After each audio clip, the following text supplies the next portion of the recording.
You remember that? Like in the 90s and early 2000s. That's it. No words. Just the what's up nod. What's up, man? We do Yeah. that all the time. Yeah, but it started then. Like I can remember thinking, what do they do? Like older kids when I was like in middle school, like what are they doing? And then you learn it's like a secret, man. It was like a rite of passage, being able to do a good proper what's up nod.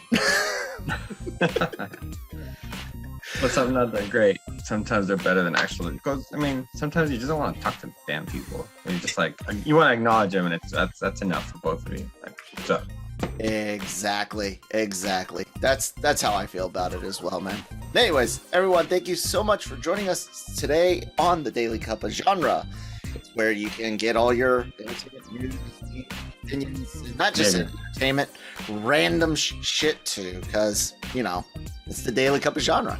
Anyways, I'm Kyle Malone. I help run this along with my partner in crime, Manny Gomez. What's up, Manny? What's up, man? I just want to give a shout out and also just to kind of show off because whatever, man. Like you said, we do whatever we want. Mm-hmm. Suicide Squad's out already last night, preview night, and also HBO Max. And I've been working with them, of course. Got to see the movie a few weeks ago. Got to review it for the site, and they were nice enough to send me this box right here.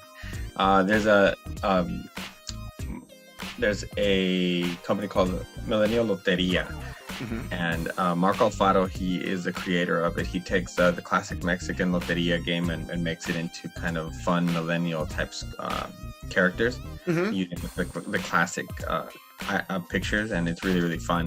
So they collaborated with WB and made one for Suicide Squad. That is really, really cool.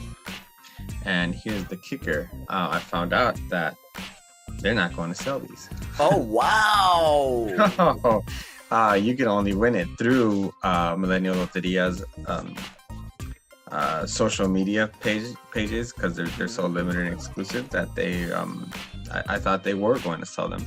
And it's like, no, these are exclusive. These are very limited. So very nice, very fun. If you follow us, well, if you follow me actually on Instagram, I have an entire video on everything that's inside, which was actually a lot of fun to make. That's cool, man. That's one of the fun things about doing this job is little perks like that, the fringe benefits, if you will. But honestly, to me, the absolute best part is just being able to bullshit for money. Like, no joke. I love that aspect of it because these types of conversations, those types of little things that you get, like an exclusive at a con or a sweet rare pickup at a comic shop or toy shop, and getting to share those conversations that come along with it, and getting to do that on camera is awesome. Help me continue to be able to do that by hitting that red subscribe button on YouTube and the follow button on whatever podcast app you might be listening to us on. And thank you so much for doing that. Yeah, man, that is really, really cool. Go ahead. No, I was just gonna say, like, I think for me the most gratifying part is as a fan of multiple properties across the pop culture spectrum, is the unreal ability to be able to talk to creators and actors about the properties. Because forever you watch things and then you're like, oh yeah, why didn't you ask this? You had questions and this and that, and like it's crazy. Like I can actually watch it, enjoy it, and then have the opportunity to talk to somebody who worked on it about it. That to me is worth more than the money aspect of it. I'm not gonna say that the money isn't important. Fun because I am a capitalist myself, not a pig, but a capitalist. I roll laissez-faire. Anyways, so yeah, I mean, like what was I remember how hard I geeked out when I covered Black Lightning one year, just because Mhm. I was such a fan of that show, and just it's just that's the best part about it. I also like to mention last night was the Hall of Fame game, Cowboys and Steelers. Cowboys are in mid-season form as they lost 16-3. Mm, mm, mm, mm. It's the Hall Yeah, of Fame game, yeah. man. Who cares? Well, the point is that the Cowboys are continuing that they're losing ways. So Oh, well, yeah. I guess. Uh, it was hard last year dealing, with the Raiders. It's going to be extra hard this year. Like oh, you're a extra Raider extra hard. fan? Yeah, been a Raider fan. Ah, My okay. I used to be a Raider my fan. my dad was a Raiders fan. My mom was a Niners fan, so that was always interesting in the house. And I eventually settled on the old man's team. Ah, Stuck okay. with my mom's baseball team. She was a Braves fan, and she's the one that got me into baseball, got me to play t-ball and through little league. Hockey I got into on my own, and that became like I guess my sport because it was my own. I didn't get into it because of my it was like an individuality thing, I guess. And for that, I at about 9-ish when I got into the sport, I picked my team legitimately just on the mascot, like all 9-year-olds should. They had a penguin. Penguins are my like favorite animal, like all life. They're just interesting. They're cool. They're funny. They lend themselves to comedy real easily. And so that's how I became a Pittsburgh Penguins fan. Now, I did eventually become a real true fan. I could talk about almost every season Yeah, in various details since 1967 and how much I love the classic baby blue and white uniform get up. Although I do love Pittsburgh black and gold. Yeah, I think that's kind of how I got into it. And there's nothing wrong with that. yeah. Because sometimes I wonder how like people from California end up being like, well, okay, then again, my favorite basketball team are the Celtics. Mm-hmm. But I grew up going to Warrior games. Mm-hmm. And then same thing with my baseball allegiances. I am a Giants fan, but I grew up the ratio between Giants games and A's games I went to was probably 80-20. But it was because they're so cheap. Mm-hmm. And the Oakland Coliseum was accessible through their subway system, BART. And so you just hop on the train from my house and you're right there. And tickets were so dirt cheap that you can go for like $5-10 maybe. Yeah. And I don't know when you were going, but man, back in the late 80s, early 90s, the A's actually had a badass team. When you're talking back in the day of Bash Brothers, bro. Eckersley was it Hendricks or is that was no, that was Henderson, a Ricky Henderson. Hendricks. So thank you. Yeah, man, they had a lot McGuire back in the day, and yeah, it was really Seiko. cool. Conseco, absolutely, and the Braves too, man. Theirs was always in that bullpen though. Once the bullpen started drying up in the mid late 2000s, that was it for Atlanta for a while. Who was in Atlanta? The one with that one racist dude, John Rocker. What's his name? Possibly. I'm gonna look it up now because Possibly. everybody hated that dude. Yeah. So, anyways, on the actual geeky side of things instead of Yeah, just sports, but yeah, it's a daily cover. Fuck it, man. Sports are awesome still. Cobra Kai, something we actually have a dedicated podcast for. It's only out when the show's on. It's called No Mercy. Do check out our recaps and our season 3 reviews if you're getting into this series itself. Hitting December, season 4. We got a really nifty All Valley karate tournament themed teaser yesterday, and I'm really stoked because I'm interested in seeing how much of what we saw in season 3 ends up here. Like, you know what I'm saying? It feels like season 3 was hodgepodged from other things, and I know you know some stuff, and we won't spoil too much here. But what'd you think of the preview, and how stoked are you for this series to be coming back, man? It was a pretty cool preview. And we've been waiting for this tournament for a long time. So just the payoff of a couple of seasons now is going to be really great. I like how it almost served as a commercial for the All Valley tournament instead of like a trailer type thing. It's pretty fun. I was already excited for it regardless. So I'm one of those who really didn't need it. I'm ready for it regardless. Despite the fact that I thought that the last season kind of fell a little short compared to the other ones, but overall, so much fun. Love the series. They've done such a great job at integrating new characters with nostalgic characters and having a good mix. So we just got to get ready for it. We just got to get away from the will they, won't they for Johnny and Daniel. They're back on with will they, and are they're back on, they're buddies again for all intents and purposes, and I hope it sticks out that way. So yeah, that's been kind of a little bit of an annoyance. It's like, we're friends, we're not friends, we're friends, we're not friends. Yeah, it was good for season 1 and 2. 3 it was like, pick a freaking side. You guys have been through enough where you guys are almost friends by default now. So yeah, right. Yeah, your default is apprehensive peace. Like, it's better than angry. Accept that and move forward. I'm super stoked about it. For all the same things, what was set up in seasons 1 and 2, even some of the things that they did set up in 3.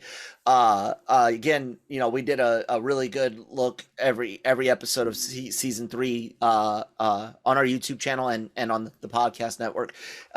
So check that out. I'm excited to see it either A, wrap up, or B, see what might come next. I don't know what else you do after this, unless Netflix is looking to spin off the spinoff into something dealing with some of the kids, which I'd have to see something from it. I'm really hoping that we just get a good completion, whether it's this season or one after. Like I said, I'd have a hard time seeing where else to go, but this is one of those times where I'm like, I love this, and that's why I want it to end. You know what I'm saying? Yeah, I agree with you. Sometimes some things just really need to end. I would actually be very comfortable if they do this tournament and it ends. Not to say that I wouldn't miss the show, but it's like, what do you do after that? It's almost like one of my favorite shows, Money Heist, probably should have ended already. And they stretched it out a little bit, and now it has a final season, which I'm happy that it has a final season. But it's almost like Prison Break. It's like, you guys already broke into the damn place and completed the mission. Why did you guys go back? But again, when they did interviews for that show, the original title, it's a Spanish show, and by Spanish I mean Spain, not Mexican. They said that they never thought it was going to get that popular, because it was on television in Spain, then it got picked up by Netflix, and it blew up. Yeah. It had quite the success. You and I have talked about that before over at Netflix. The success in offering foreign projects here in the States. My wife watches a crap ton of Asian drama over there, Korean drama. I think they got some Chinese and Japanese dramas on there as well. She's watched a couple of Spanish language, I don't know which country of origin shows as well. And I've even seen some foreign cartoons outside of anime, you know what I'm saying, like non non-anime foreign cartoons. I've seen, I think it was like a Nordic language, like maybe Sweden or Norwegian or something like that, and a few Spanish language cartoons as well, and not like what you would expect from like a Disney Junior, or not Disney Junior, Nick Junior, not like that type of hey, it's for no, like legit, like a Spanish speaking, what looked to be like a tween action cartoon. And I think that's cool, because I've always been, thanks to my weeb personality, if you will, or whatever, I am not I'm not I don't have an aversion to subtitles and hearing other languages. It's just regular for me, so I like that, because it just gives us more shit to watch. Yeah, it does, and it gives us a bigger list to scroll through and be mad that we have nothing to watch. Yeah, I will say that. No, and then in the end, we just turn on The Office again. It's Simpsons, Scrubs, American Dad. I think those are like three of my big go-tos. Like if I need a comfort blanket, I can watch my favorite Treehouse of Horror episodes, or my three like biggest rewatch episodes for The Simpsons. You got You Only Moved Twice, where he goes to work, where Homer goes work for the conglomerate, Globex or whatever it's called, and it's Hank Scorpio, the super villain. He kills like a James Bond type character, and then there's the Bart After Dark, where he works at the burlesque house. Oh, that's a good one. I love that one. The grandpa shows up and walks out. I love that one. Takes the head, puts it back on. That's classic. Does your father know you're here? Yes. Then I think he's like asked for scotch and something, or it's great. And then the third really great one is Homer Simpson versus the city of New York, or versus New York City. That's where he gets gets drunk. Barney gets drunk and leaves his car in New York City, and Homer's got to go get it, but it's got all these parking tickets and a boot on it, and just great, man. I miss that. Just both Family Guy and The Simpsons these days are just dry. Yeah, Family Guy especially. I drop both of them. And then as for American Dad, I could never get into that. That was what? That was like nailed on chalkboard. Way more, more than Family Guy. That was horrible. And then my girlfriend also shuns me because I feel the same way about Futurama. I've never been able to get into Futurama. Like that show is Kristen. Oh, she's gone. He's fired. You're hired for a new show. Actually, I don't think you can fire me. As a matter of fact, let's turn that table around. Hey. Who's gonna do all this without me now? Nah, hell no, bro. I'm not doing any of it. As a matter of fact, if you quit, I'm gonna probably see what Variety's offering over there. So how can you not like Future? No. How does that not get to you? It's so much better than The Simpsons in so many ways, man. The layers, the Easter eggs, the stuff that comes in season 6 that connects to season 1, and the shit in season 3 that feeds into some of the movies. And oh god, look, dude. You're the other day, Jammer. The other day, I wasn't even aware I was talking to the voice actor for Bender. Okay. So. DiMaggio, sorry. And then next time. Yeah, but I'm a big Bob's Burger fan, man. I love Bob's Burger. South Park speaking of South Park, did you see the new deal? No. What happened? $900 million deal. Jesus. What? For more TV shows, more video games, and I think 14 movies over. So this is over. They're going to be expanding over at Paramount Plus. So, well, Wow. yeah, with Viacom CBS, they signed a new deal, $900 million for a couple of foul mouthed kids from Whew. Colorado. That is crazy. No, right? Wow. I'm always, it's funny because you can look at South Park Jeez. for the crude humor it is or whatever, just that, but you need to also appreciate it for The social how quick commentary and and political how quickly commentary. they turn that around and bring out the episodes and things What like is that. it? And 3 days or something like that? What's I the little documentary they I thought did? it was 5, but Is it I'm probably five wrong. South Park documentary? I'm probably wrong, but yeah. Six Uh, days. So we were both okay. wrong. 6 days to air. You're closer without going over. You win. Yes. I get both showcases. Yes. No, And if that you you got don't to get it right. understand that reference, I don't know what to think of you. Yeah, absolutely. I'm not giving them either reference. The one from the sitcom that references the game. So Yeah. yeah. So Yeah. that's crazy. So spin-off uh spin-off shows, man. That's what's got like games makes sense. Mhm. Expanding South Park itself, as far as where it can be found at makes sense. Merchandise makes sense. Spin-offs. What Rumi, what right what now, go what are down. you gonna do with spin-offs? I don't know, man, but they've got $900 million to continue to kill Kenny.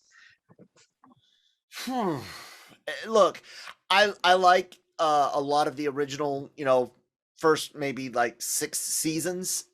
Since then, it was great to see the big like scandalous episodes, if you will, and keep up with clips because it's a show. 6 days. If you guys have not seen that documentary, it's great, and legitimately, it Mhm. is them creating the whole episode in a week.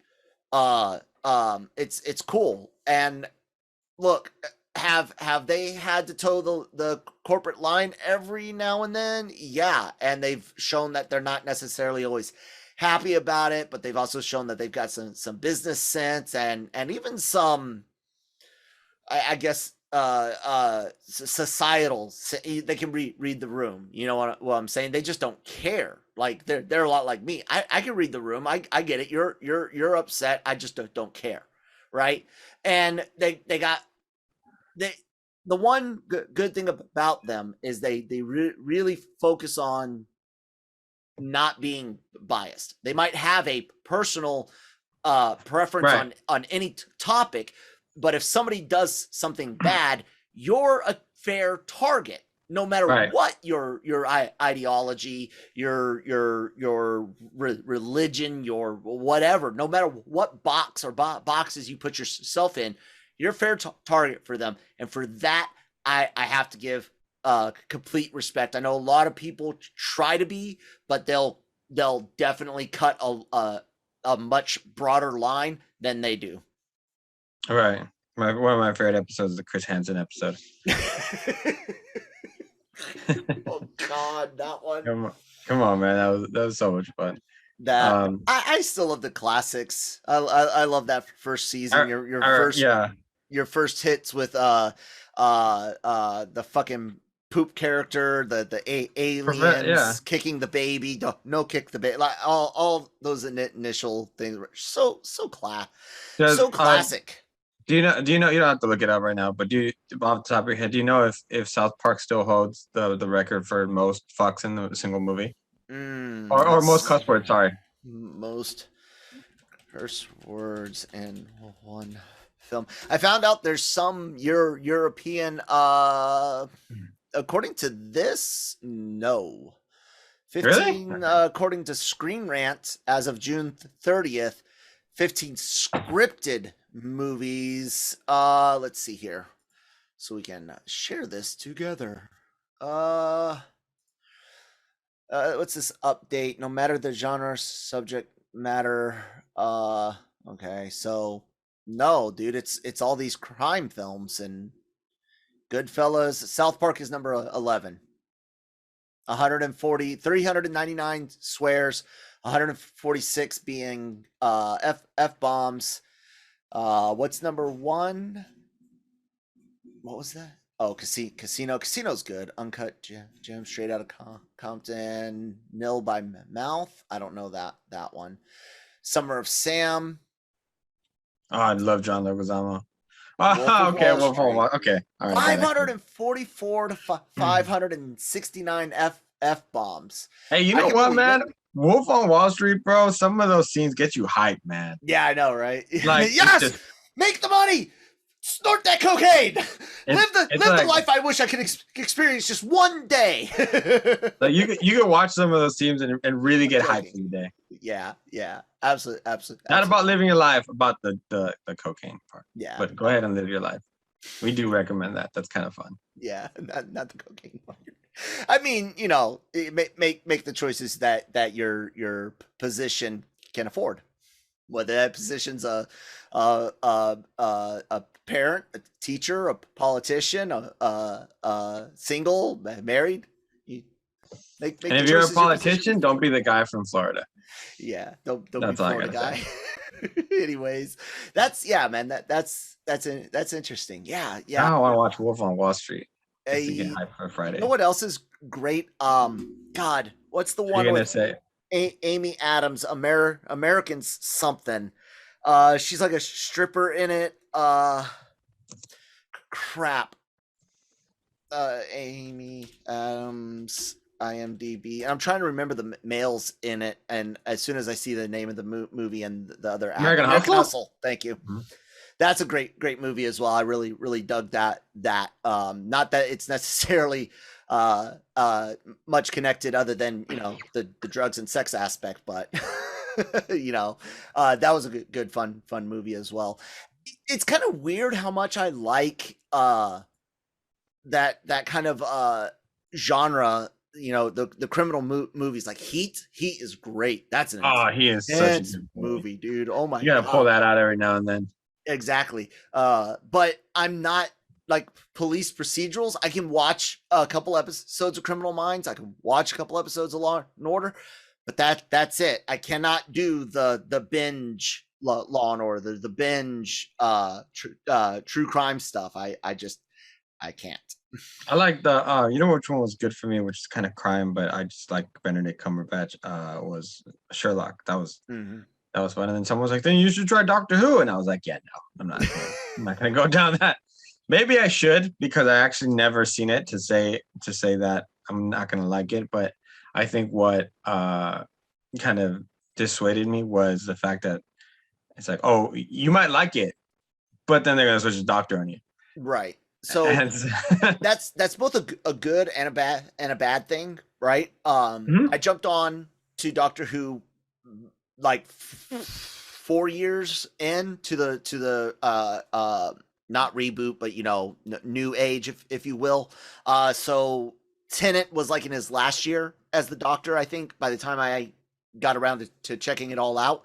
And I watched Eccleston or whatever his name is. He played the dark elf Malkeith in Thor: The Dark World, and the main bad guy from Gone in 60 Seconds. It never rains, but it pours. It's such a lame line, but I love that movie. Oh, anyways, getting it, you can pick what type of doctor you want and what type of series do you want. So if you're looking for something with like a lot of heart and emotion, you want to watch David Tennant. Okay, you want to watch high action adventure, you want to watch Matt Smith.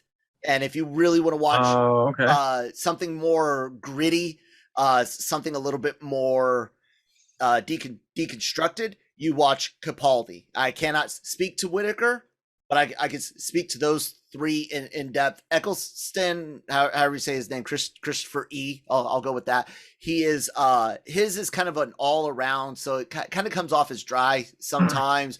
Rose, his companion, really helps out, but she really blooms in with David Tennant. And when he gets Martha Jones, not only is Freema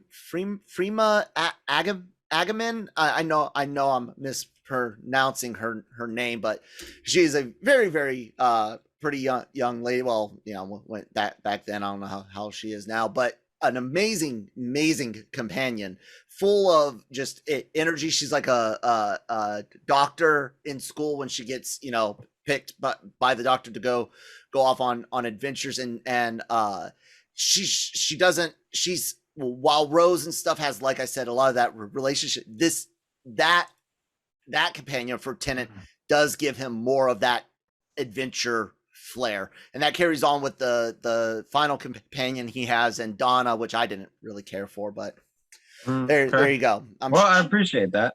Yeah. So you gotta pick a theme to go with.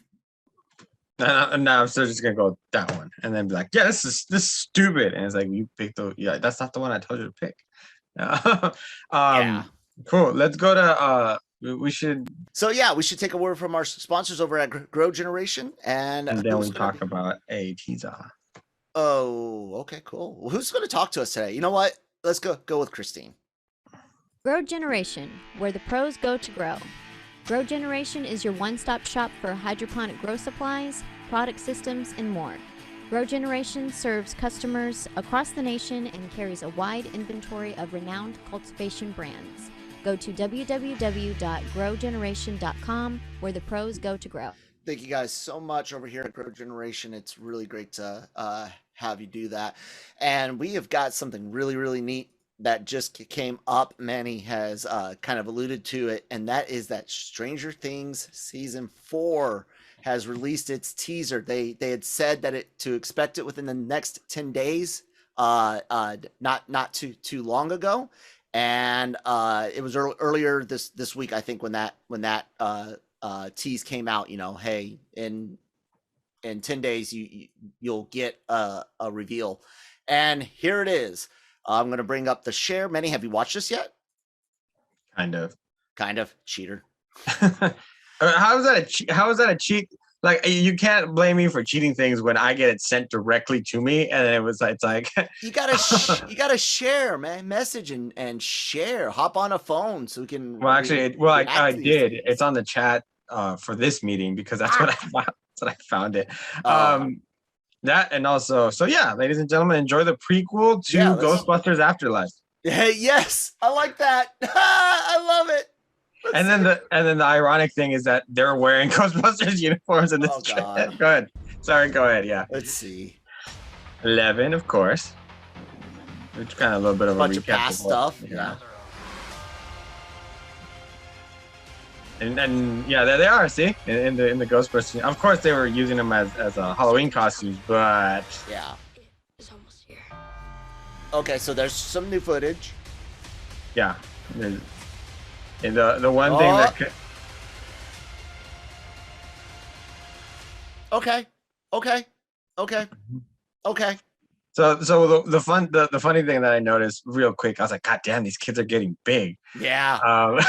Yeah. So they need to hurry this up, and I think that's the same problem they're having over with Shazam, is that they're like, if we're gonna make a bunch of these movies, we need to make them now. Yeah, definitely. I can see that, and I think that's one of the reasons why the young lady that plays the oldest foster kid, I think she took over for the adult that played her, Shazam family version of her from the first movie. I think it's simply because the older actress, the younger actress is going to be there for longer, and since she's already kind of in that adult, looking age, why not? But yeah. I kind of gotta see this again, because I like that. Harbor being back. We don't know in what capacity. Clones the Upside Down stuff. We don't know. Right. So seeing him in new footage, I don't consider that necessarily a big spoiler or anything, because people that saw the Winter Russian teaser where he's working on the train tracks and stuff, they don't really show us a lot. I like the clock being there.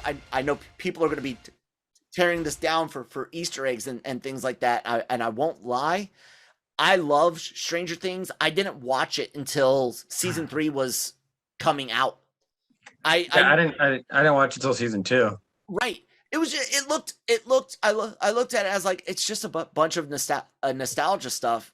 I don't need to watch someone else play Ghostbusters. I could just watch Ghostbusters. You know what I'm saying? And then the whole Dungeons and Dragons aspect, I do like RPGs and stuff, but I'm not a big D&D guy myself. You know, I've done a few campaigns and some custom stuff, but I liked RPGs like Twilight 2021, which was like a futuristic combat RPG, and I like the Star Wars, you know, some oddities. But anyways, that's a good trailer, man. They didn't reveal too much. They get you interested. They make you want to go through and see what type of Easter eggs you might be able to find. That's a good trailer. Sony, just saying. Yeah, well, we just it's just enough. I mean, we were all fans of the show anyway, so just enough to remind you that it's coming, and also to let you know that they're working on it. They're very, very aware of it, and that it's gonna be fun. So in 2022. Yeah, I just, some of these shows I just wonder how much they have left. But great announcements from Netflix. September is going to be awesome. We have the final season of Money Heist, which like I said, I'm looking forward for that to wrapping up. We also have, what was the other thing? The final season of Lucifer, which let's go, man. I love that show so much. This last season had a musical episode, which I thought they actually did such a really good job on. It was fun.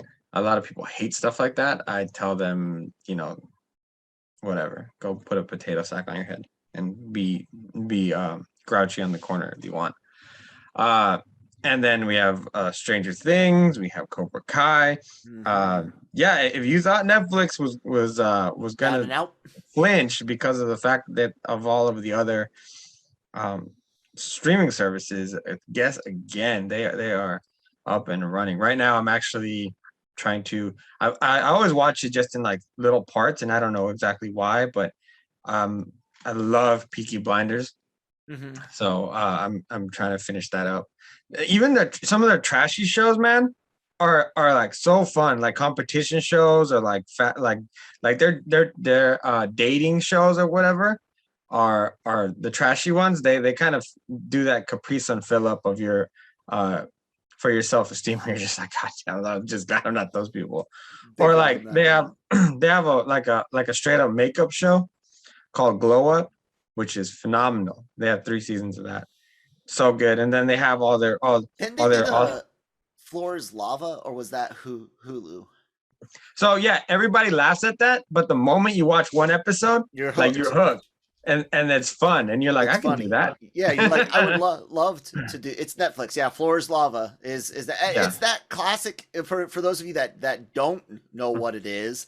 It is everything you think it is. It's the kids game that you play on your parents' furniture before getting yelled at. And that's what it is.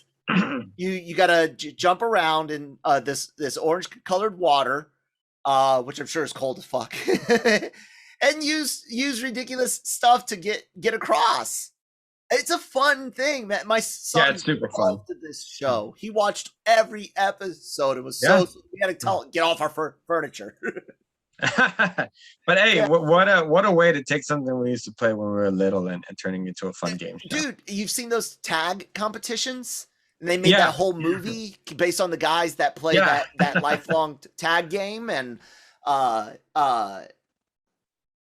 dude, like I had a unique childhood amongst Americans as an Army brat, which is in Cold War and post Cold War military is different than today, and the Army very different than Navy and Air Force and Marines, which are all different from each other. Anyways, I did all of that stuff, but I also played Fort and Army a lot more than most kids would, because that was the environment I grew up in. But all of those little fun things kids still do today. Like, yeah, sure, they love their screen time, but I promise you, if you give them just a little nudge, a little encouragement, No, it really, all they want to do is climb around and be just like you were. If you put them outside with 2 or 3 kids, it guaranteed their imagination kicks in and they go wild.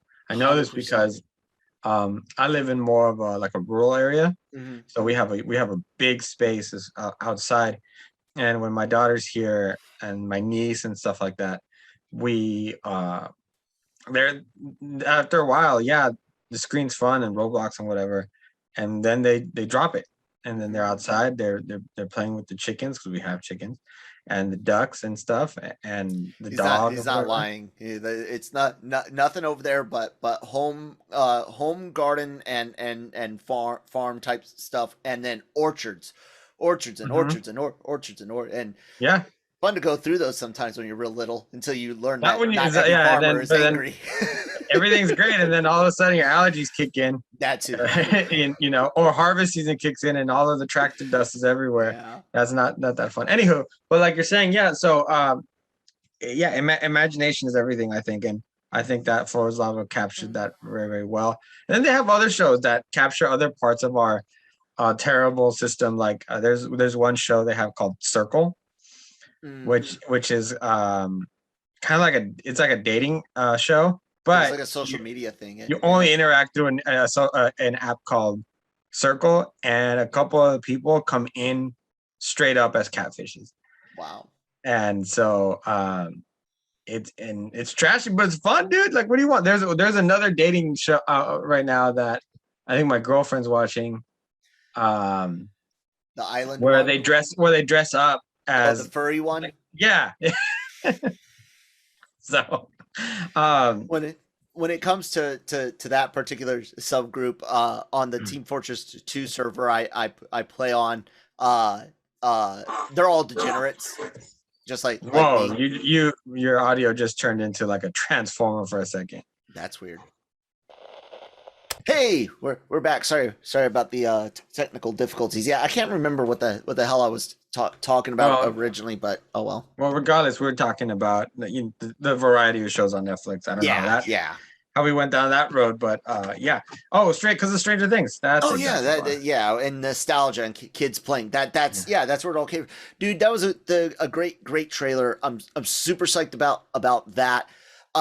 Netflix does have the whole He-Man thing going on. It fell out of the top 10. It's not looking so hot. There's already some rumblings that part 2 won't have a lot of He-Man, like he was appearing to promise. Again, like I said, I haven't seen it. I'm not an OG He-Man fan to begin with, but if anyone thinks that Netflix is necessarily down and out, no, not with stuff like that. I think because of the time distance between Stranger Things seasons, I think it's kind of fallen out of the hype. But that trailer, like I'm ready to head back to Hawkins. I'm ready to go back to Indiana. Let's go now. Yep. Yeah, we've had enough of a break. Yeah, the top 10 right now. Quite the variety of shows. You know what? Maybe since we're talking about trailers and Netflix, and we're gonna keep doing that. This is why I should probably bring stuff up to you before. Yeah, I think that this is this kind of worked out. Have you seen the trailer? It was released a little bit earlier this week, and I think your wife even posted it up. For I think it's Kate, or what's that movie called? Yes, we did. It's kind of like, again, a female-led action John Wick type. It was female version of Crank. Those are all like I was saying that action type. Person on a mission type deal. Yeah. So absolutely. Let me ask you something about that, because the trailer was fun. Oh my god. What happened? Hold on. So, thank you, Netflix. They have all. I didn't know I was bringing up there. I was just about to warn you, and then I got distracted with Kate. I'm not bringing it up. I'm all right. I've closed it. I'm good. We can carry on. Just go with it. Yeah, so Woody, when I saw Woody Harrelson's in it, I was like, all right, you have my attention, Mm-hmm. and I think that the array of actors actresses is fine. So let me ask you something: is this based off of something? That fear? Um, Yeah. no, Well, Kate. I oh, mean, that I don't know. No, that I don't because know. I did see a couple of people complaining that they love they love the actress and everything for it. There's really nothing like Mary Elizabeth, but there were some people like kind of like, why isn't she Asian? And I was trying to figure out if there was some like a basis behind it, like if I there's don't some sort of know. story or something. I'll look it up, I guess, but I thought maybe you'd know Uh, because usually you're pretty knowledgeable with this stuff. let's see here. According to the official synopsis, meticulous and uh, naturally skilled, Kate is the perfect specimen of a finely tuned assassin in the height of her game. But when she uncharacteristically blows an assignment targeting a member of the Yakuza in Tokyo, she quickly discovers that she's been poisoned, a brutally slow execution that gives her less than 24 hours to exact revenge on her killers. As her body swiftly deteriorates, Kate forms an unlikely bond with the teenage daughter of one of her past victims. Yeah, I don't see that it's Oh, I mean, if it doesn't necessarily have a based on connection, then fine. anything. I just saw it, and I would just wonder if it was just people complaining or if it was actually if there's actually some basis behind it. Yeah, I'm not sure. Maybe they're just like, hey, why not? It's set in Tokyo. Why not have Asian assassin? I don't know.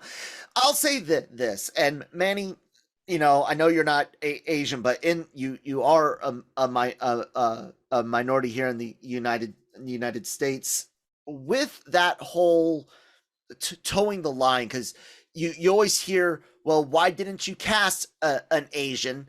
But at the same time, if they're cast in a role that is a traditional Asian role, then you'll hear the other, why did you put an Asian in that role? What does Hollywood do with this type of situation? Let's just say it's just a hey, it takes place in Tokyo. You should use a Japanese person for it, right? Let's just assume that it's not a whitewashing of a character, right? Um, what what what's the step there? Do you know what I'm saying? I know it's a very specific case because I don't know if that you mentioned how the kind of like criminal drug lords, the stereotypes for South and Central Right. Americans that you see, but if you don't, if you have that type of role and you don't what's the answer, man? Like I don't know. So here's what I think is the answer: is make the movie you want to make, uh, because you guys are the ones with the, and by you guys I mean the filmmakers are Right, the ones right. with the experience, and you know why you're doing what you're doing. You and I are reacting to castings and to choices that they make, and that is our right as a viewer. But at the end of the day, we don't know what happens behind the scenes. Maybe, for example, I know that there was some pushback for In the Heights, for example, because it was directed by I think what's his name, John. I don't want to mess up John. Yeah, John Chu, Mm-hmm. the director from Crazy Rich Asians. Right. And people were like, why? What? It's such a Hispanic film. Why didn't you get a Latino director to do it? And blah blah blah. But John Chu was the right guy for the job. And Lin-Manuel Miranda, I think, and the rest of the cast, I think, did such a great job with the movie. What do you want? Like he made a really good movie. Why does that have to? At the time, maybe there wasn't the right person for the role, or somebody that they wanted to take. You don't know all of that goes on in behind the scenes, but at the end of the day, it ended up being a fun movie. Yeah. It's already based off of a theater production. Yeah. And why does it matter that he was? I feel like it's almost like almost hypocritical and almost like a double standard kind of. And you could end up with the wrong people just because you're trying to force a certain race into something when maybe they're just the right person for the job. Not that I agree with the fact that sometimes actors or actresses get kept on a role based off of some of their personal things that happen. Some people, I do agree, need to be taken off because it's too much of a distraction. And also sometimes allegations are serious and there's consequences for that. But in the most part, I think that you do need to separate film and work from someone's personal life, because in that case, how many people will get fired based off of what they do on weekends? Yeah. I mean, and that's why when the producer for Aquaman was asked about Amber Heard, his reaction is like, yeah, we don't react to Twitter.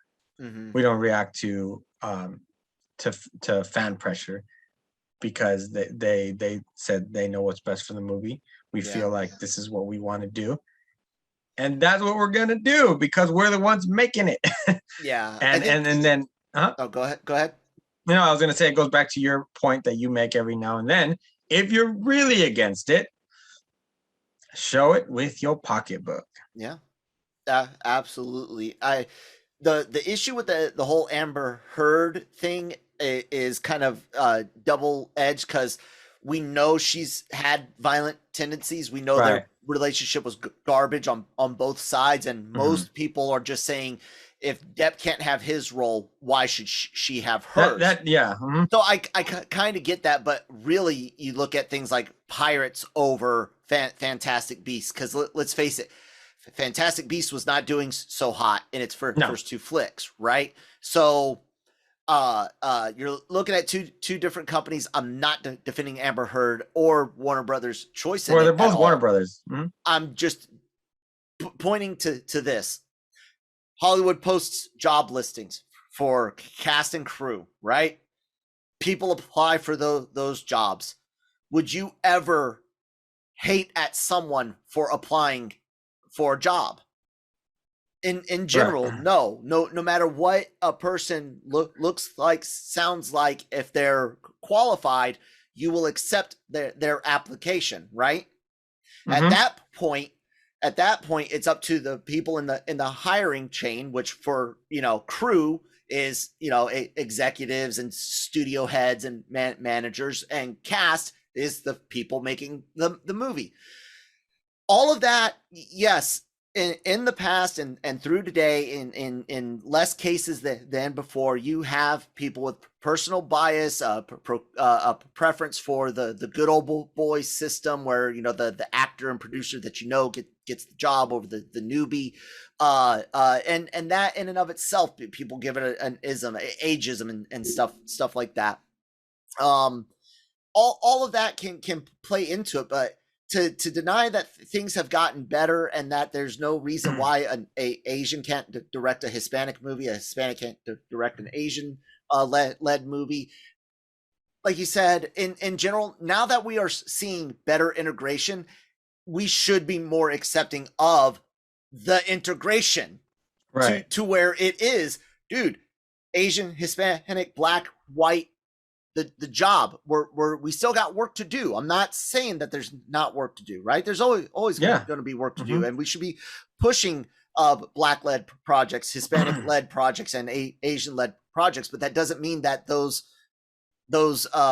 people from all the major ethnic and racial groups can't direct movies led by other major or minor ethnic and racial groups.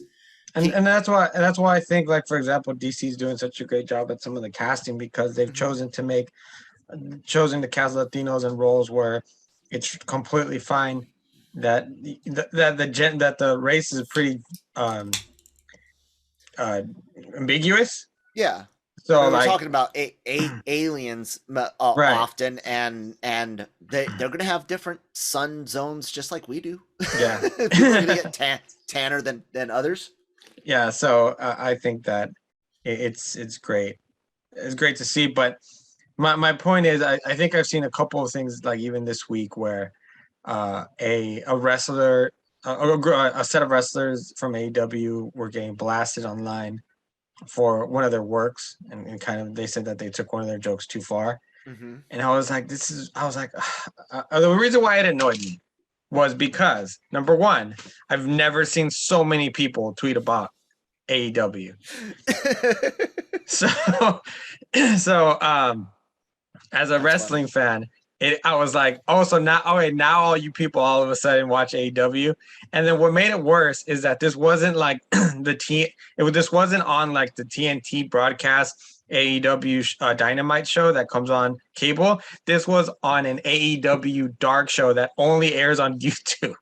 Wow. Because it's part of their dark show. So like when they do live shows, it's like the extra matches that you get for your for your admission. Mm-hmm. So I was like, all of a sudden, you guys care about AEW dark shows over a 2-minute work? I was like, nah, come on, guys. Like that's taking it too far. And then it takes us back to kind of the entire whole thing of cancel culture, where it's like, okay, who's actually complaining, the fans or just random people who are like trying to police the world, who are not really care about that certain franchise? Yeah, I think James Gunn is a perfect example of how all of a sudden somebody decided to bring up old stuff that had been brought up and it had been addressed, and due to that pressure, Disney, I think, made a huge mistake. Squad? Yeah, Disney did. They should say it should say Warner Brothers Suicide Squad.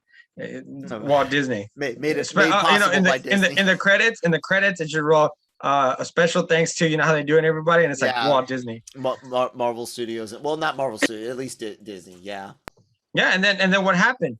The pressure got so bad from the actors and things like that, and then all of a sudden, Warner Brothers, they had really nothing to lose at that point. We're like, yeah, sure, we'll take you on, and almost immediately Disney was panicked. I feel like they panicked. It was like, whoa, because they had no idea how they were going to do Guardians 3. Yep. Some of the actors didn't want to return. Nope. And all of a sudden, all those comments didn't matter. Yep. All of that pressure. What did it do? It just delayed Guardians 3. Yep. And look at today. The Suicide Squad came out. Oh, yeah, phenomenal movie. Is anyone talking about those things? No. Nope. Some people are talking about some of the body horror in the movie. So if you are sensitive to body horror, just be aware. It's a rated R movie for a reason. But yeah, man, it's doing good. But do you see what I mean though? As far as how cancel culture is very, very toxic, mm-hmm. and sometimes has no basis other than being reactionary and trying to almost boost your own ego. Yeah, well, I mean, look, the internet is a two-sided sword as well. Like most things in life are. That's why it's a cliched saying, because it gets used so often because it fits. Horrible storyline, and these are fans, mm-hmm. not the best character either, badly thought out, even worse executed. Okay. I only like the scenes with Harley Quinn. I have heard people complaining that she's not in it enough. Guys, it's called the Suicide Squad, not Harley Quinn and the Suicide Squad. I was actually very happy that they were able to balance out their characters very well. I'm hearing that a lot, and my flux capacitor is back there fluxing. I don't. I think it's my voice reverb. I need to put an acoustic panel right where I'm pointing. Then I'm thinking. Anyways, or wait, are we being attacked? No, we're good. Okay. Yeah, man, it's funny. Assault of gags, routine plotting. Okay, I could see how someone might not care for that. Corporate product. Edgy as and dangerous as a trip to the mall. Designed by Hot Topic. No, that's the first Suicide Squad. That's funny. Yeah, did he watch the right movie? I don't know. I think he watched the wrong one. Gunn lays everything on way too thick in the third act. Too grotesque. I've heard, but I can understand that. It's I thought it was long enough. Yeah, no. Well, in my review, I give a clear, thorough reasoning for the way I feel for things, but they're not heroes. So Yeah. No, but I mean, These not, aren't not even everyone's. the bad ones. Don't seem like it seems more like a personal flavor thing. What Yeah, I'm the reading. violence is consistent. Yeah, the thing is, my dude, it's the Suicide Squad. There has to be constant violence in it, or else it kind of defeats the purpose of the squad. Yeah. Do you foresee this potentially becoming an issue where it's like the next craze of comic book stuff is to one up each other in shock value? Because Not really. I mean, but look at what they did after the first movies. Star couple Harley and Joker. You all of a sudden had a Harley movie, Harley and Birds of Prey, or Gotham Knight Siren movie, a Harley and Joker movie, a Joker movie, another Joker movie. I don't know. The Joaquin Phoenix Joker movie that they almost WB tried to almost bury that by giving him only a $55 million budget. But they thought he was making a comic book movie. Yeah. They didn't know is that he was making a Scorsese-esque film that was really more of a kind of a inspired by the character. And so no, I don't think so. But yeah, there is that issue with there's gonna be that issue with some people. It was like there's not enough Harley. It's like it's called Suicide Squad.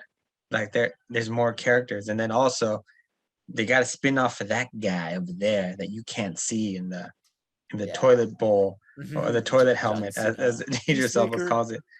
But come on, like there's a lot of love right now on Twitter for a specific character, and that's King Shark. It's fun. Sly Stone. Yeah, I was really surprised when I saw him at the press conference. I was like, wait, who's he playing? And no, it's a good reveal.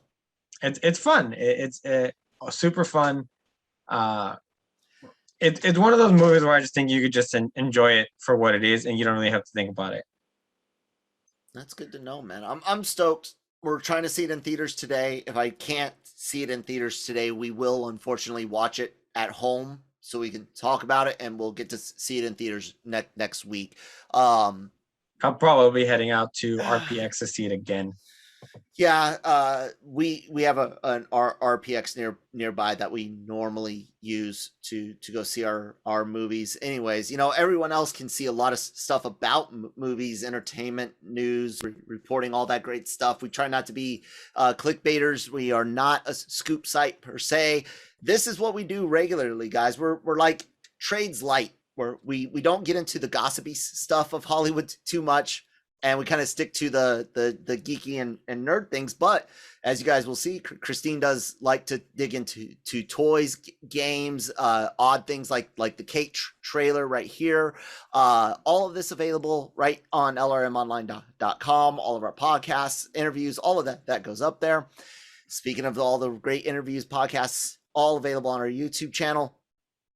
Look for a not stories, a clips channel coming in the near future. Christine and I are working on finding all sorts of fun and insightful clips from our back catalog. But yeah, hit the subscribe button, follow us here, guys. Look, Bill Murray, Nick Moran. I mean, come on now. Veronica Falcone, you talked about your interview with her yesterday a bit. We had Benedict Wong. We've had Jenna Malone. I can always remember her from Donnie Darko, and not to mention the same last name. And I got a cousin that goes by Jenna, but it's not this one. And then yeah, man, all of our great podcasts, our shows, anime, Marvel, Star Wars. The Cantina's new episode will be out later on today, and I think Breaking Geek Radio might come out over the weekend, maybe Monday, because they're doing a Suicide Squad review. And of course, all of that's also available at the Genreverse Podcast Network, Spotify, Google, Apple, all of that. Manny, any cool interviews that you got coming up in the next week?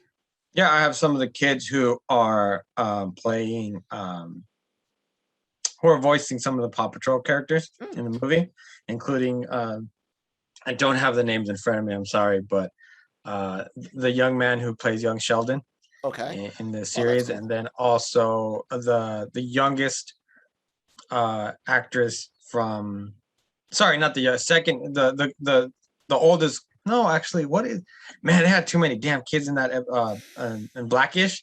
One of the girls from Blackish also that plays one of the voices one of the dogs. And then I'm not 100% who exactly I'm going to have, but I'm going to have next week also some of the actors from Candyman. Nice. Yeah. I'm excited about that. Everyone else, please do follow us on Twitter. You can see the social media information down below. The image on YouTube or in the descriptions. I'm at LRM, or he's at LRM_Emmanuel. I'm at that Kyle Malone, both on Twitter. Yeah, man, it's the end of the week, guys. So that's it until Monday. Manny, I'll talk to you on Slack later, I'm sure. Yep. Else, have a good one.